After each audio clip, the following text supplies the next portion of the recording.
The ghost signal. The monitoring station at the edge of hegemony space was supposed to be the most boring assignment in the galaxy. Watcher third-class Velix had spent 3 cycles staring at empty scanner screens, counting the hours until his rotation ended. That changed when his instruments picked up something that shouldn't exist. The signal was wrong.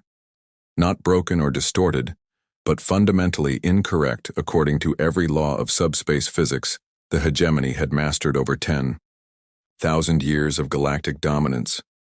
It pulsed with a rhythm that made Velix's scales itch, a frequency that seemed to bend reality around it. He ran diagnostics twice before reporting it to command. By the time he finished his 3rd scan, the signal had moved closer. Much closer. Station Commander Thex didn't believe the report at first.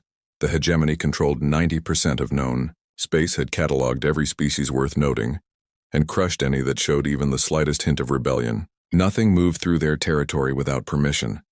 Nothing existed without their knowledge. Yet here was proof that both assumptions were wrong.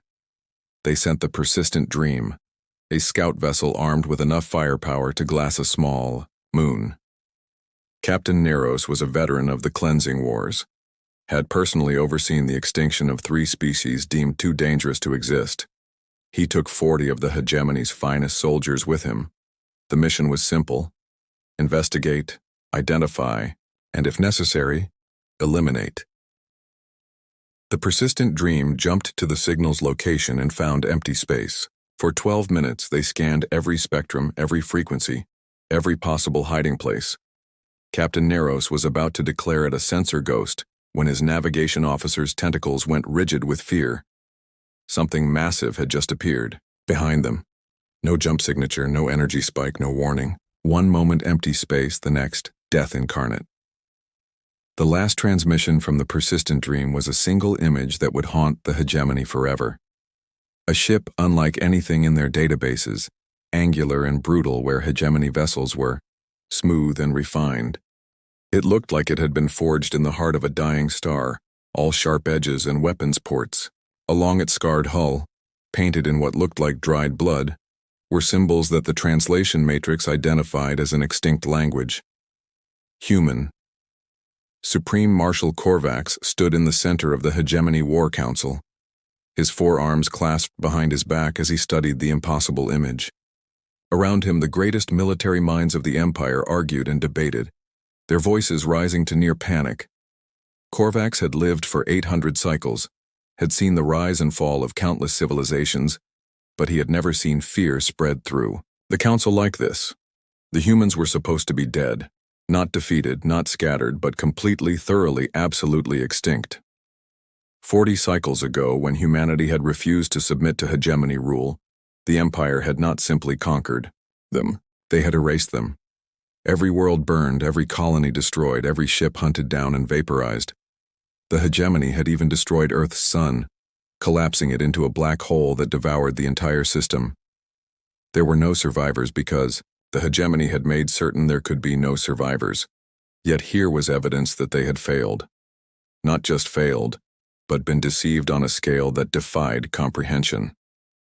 Korvax ordered the immediate deployment of the Infinite Majesty, a battlecruiser that had never known defeat.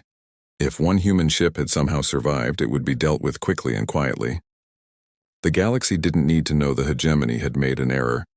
Admiral Zet took personal command of the Infinite Majesty, along with 2 destroyer escorts and a full complement of fighter squadrons. 3,000 of the hegemony's warriors, armed with weapons that could crack continents. They jumped to the last known position of the ghost ship, emerging in perfect formation, weapons hot, and shields at maximum. The human ship was waiting for them. Not hiding, not running, just sitting there in open space like it wanted to be found. Admiral Zet ordered an immediate scan, and what they found defied all logic. The ship's power signature was impossible, reading higher than a small star. Its hull was composed of materials that shouldn't exist, alloys that the scanner claimed were both there and not there simultaneously. But it was the life signs that made Zet's blood freeze. 1. There was only one life sign on a ship the size of a city. Before Zet could process this information, every screen on his bridge erupted in static. When it cleared, they were looking at a human face. Not the face from the historical archives, soft and weak and pleading for mercy. This face was hard as asteroid rock, scarred from countless battles, with eyes that held nothing but cold purpose. The human spoke in perfect hegemony standard, each word pronounced with mechanical precision. I am Captain Sarah Chen of the Earth remnant vessel Nemesis. 40 cycles ago, you committed genocide against my species. You thought you killed us all. You were wrong. We didn't die. We evolved. We became something you can't understand, can't fight, can't stop. This is not a ship. It's a promise. And today, that promise comes due. The transmission ended. Admiral Zet ordered his fleet to open fire, to unleash everything they had. Plasma lances that could bore through mountains, antimatter torpedoes that could crack moons, gravity weapons that could tear space itself. The barrage lit up the void like a newborn star, enough firepower to destroy a fleet 10 times over. When the light faded and the sensors cleared, the Nemesis remained. Not just intact, but completely unscathed. Its hull didn't show a single burn mark, a single dent, a single sign it had even noticed the attack. Then it was the Nemesis's turn. The human ship didn't fire weapons in any conventional sense. Instead, space around it began to warp and twist, reality bending in ways that made looking at it physically painful. The 2 destroyer escorts simply ceased. Not destroyed, not vaporized, but edited out of existence like they had never been there at all. The fighter squadrons aged 10,000 years in seconds, their pilots turning to dust inside cockpits that rusted and crumbled around them. Admiral Zet tried to run, ordered an emergency jump, but the Infinite Majesty's engines wouldn't respond. Nothing would respond. His proud battlecruiser was dying from the inside out, systems failing in cascading sequence, as if the very atoms that composed it were forgetting how to hold together.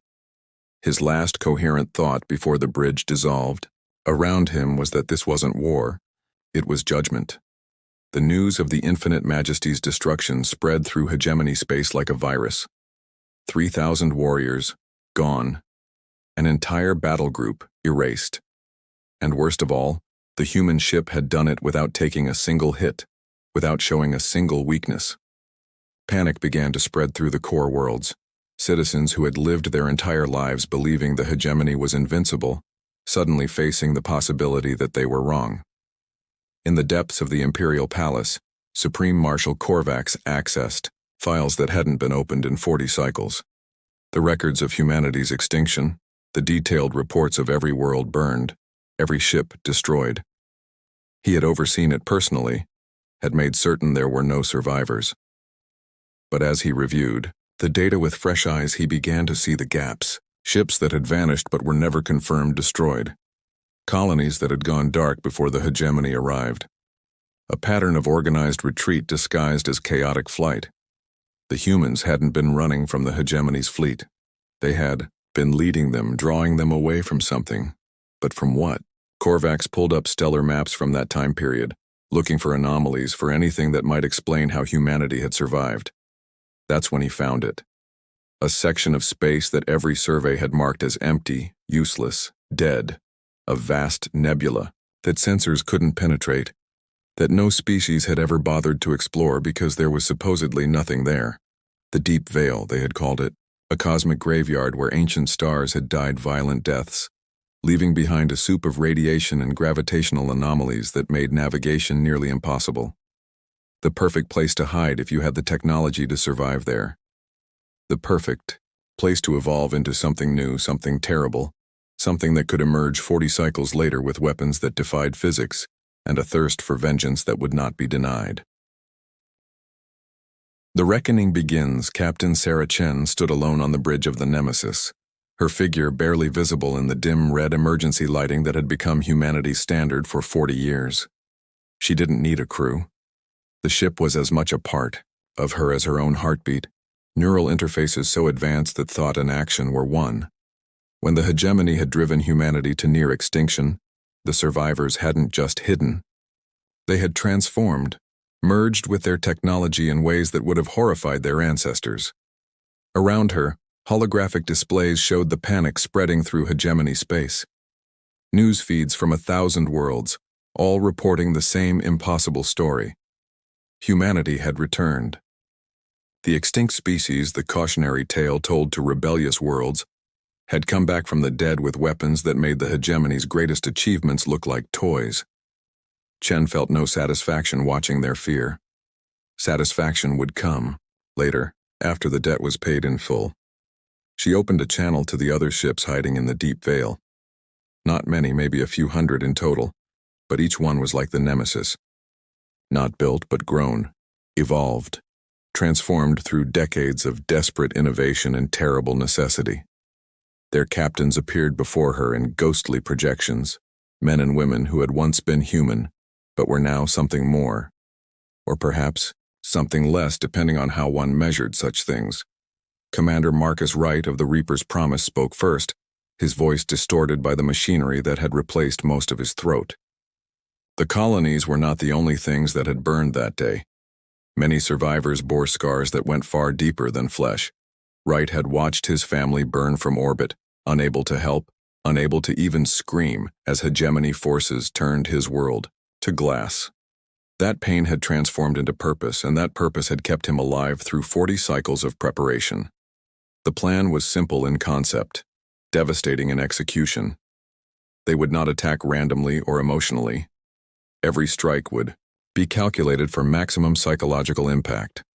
The hegemony ruled through fear, through the absolute certainty that resistance meant extinction. Humanity would break that certainty piece by piece until the entire empire came crashing down under the weight of its own terror. The first coordinated attack came 3 days after the Nemesis revealed itself. 12 human ships appeared simultaneously across hegemony space, each one targeting a different military installation. Not destroying them, that would have been too simple. Instead, they disabled every weapon, every shield, every engine, leaving the installations floating helpless in space while broadcasting a single message on all frequencies. The extinction was a lie. Humanity remembers. Humanity returns. On the Idai hegemony throne world, Supreme Marshal Korvax watched his empire begin to crack. Reports flooded in from every sector, each one worse than the last. The human ships were unstoppable, their technology so far advanced that hegemony weapons might as well have been throwing rocks. But it was the psychological warfare that truly terrified him. The humans weren't trying to destroy the hegemony. They were trying to humble it, to show every species under their rule that the empire could bleed. The effect was immediate and devastating. On 100 subjugated worlds, species that had spent generations under hegemony rule began to stir. If humanity could survive extinction, if they could return with such power, then perhaps the hegemony was not invincible after all. Rebellions sparked like wildfire, small at first, but growing with each human victory. The empire that had stood for 10,000 years began to crack in a matter of days. Captain Chen stood before the assembled war council of the hegemony, or rather, her projection did. The Nemesis remained safely outside their weapons range while she delivered humanity's terms. The council chamber, once a place of absolute authority, now reeked of fear and uncertainty. She could see it in their eyes, the dawning realization that they had created their own executioner. She spoke slowly, letting each word land like a hammer blow. The hegemony would release every subjugated species, abandon every occupied world, and retreat to their original home system. They would dismantle their military, destroy their weapons, and never again venture beyond their own borders. In return, humanity would not complete what the hegemony had started. They would not commit genocide, would not burn worlds, would not become the monsters that had tried to destroy them. The council erupted in outrage, threats and demands flying from every direction. How dare these humans, this extinct species, make demands of the hegemony? They would fight, they would resist, they would never surrender to such terms. Korvax remained silent through it all, studying the human woman's face, searching for any sign of weakness, any hint of bluff. He found none. Chen let them rage for exactly 60 seconds before she raised her hand. The gesture was small, simple, but every display in the council chamber immediately switched to show the same image. The hegemony's primary shipyard, the birthplace of every warship in their fleet, surrounded by 40 human vessels. The shipyard that should have been impregnable, protected by layers of defenses that could repel any known threat. The humans had bypassed them all like they weren't even there. One word from her and 10,000 years of military infrastructure would vanish. One thought, and the hegemony would never build another warship. She didn't need to make the threat explicit. The message was clear. Humanity held all the cards, had all the power, and was offering mercy where they had received none. The question was whether the hegemony was wise enough to take it. The silence stretched for long minutes before Korvax finally spoke. His voice was tired, older than his 800 cycles suggested. He had overseen the destruction of Earth, had given the order that collapsed their sun. Now he faced the consequences of that decision, the fruit of the poisonous tree he had planted. The Supreme Marshal of the greatest empire in galactic history asked a simple question that would echo through history. What guarantee did they have that humanity would keep their word? Chen's expression didn't change, but something shifted in her eyes. A sadness, perhaps, or maybe just exhaustion from 40 years of preparation for this moment. She gave the only answer that mattered, the only truth that both sides could understand. They had no guarantee. The hegemony would have to trust the species they had tried to exterminate, would have to believe in the mercy of those they had shown no mercy to. It was not justice, she admitted, but it was survival, for both their species. The vote was called. One by one, the members of the War Council cast their decision. Some voted for war, for death before dishonor, for fighting to the last ship and the last soldier. But most, faced with the reality of their situation, chose survival. The hegemony would accept humanity's terms. The empire that had dominated the galaxy for 10 millennia would voluntarily dissolve itself rather than face extinction. As the council dispersed, Korvax remained behind, staring at the projection of Captain Chen. He had one last question, one that had haunted him since the Nemesis first appeared. How had they done it? How had humanity survived and evolved so dramatically in just 40 cycles? The technology they displayed should have taken centuries to develop, millennia even. What secret had allowed them to achieve the impossible? Chen's answer was simple and terrible. Necessity.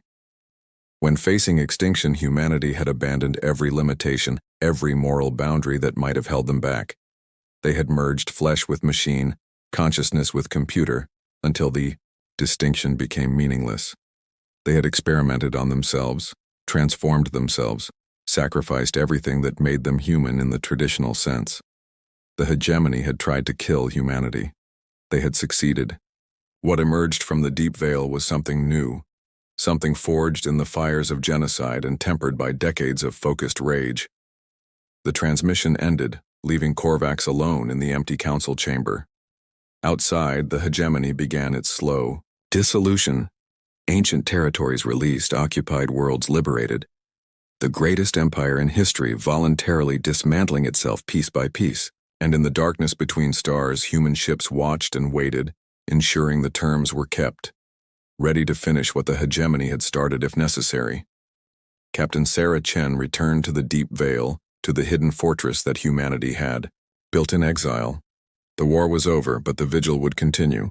Humanity would watch, would wait, would ensure that never again would a species face extinction at the hands of empire. They had become something beyond human, beyond moral, beyond forgiveness. They had become consequence itself, the price of genocide made manifest. The galaxy would remember this day not as the day humanity returned, but as the day the natural order reversed itself. The extinct had come for the living, the destroyed had come for the destroyers, and mercy had been offered where none had been given. It was not justice, but perhaps it was something better. It was the beginning of a new age, one where even the smallest species could look at humanity's example and know that extinction was not the end. Sometimes it was just the beginning of something far more terrible and wonderful than anyone could imagine.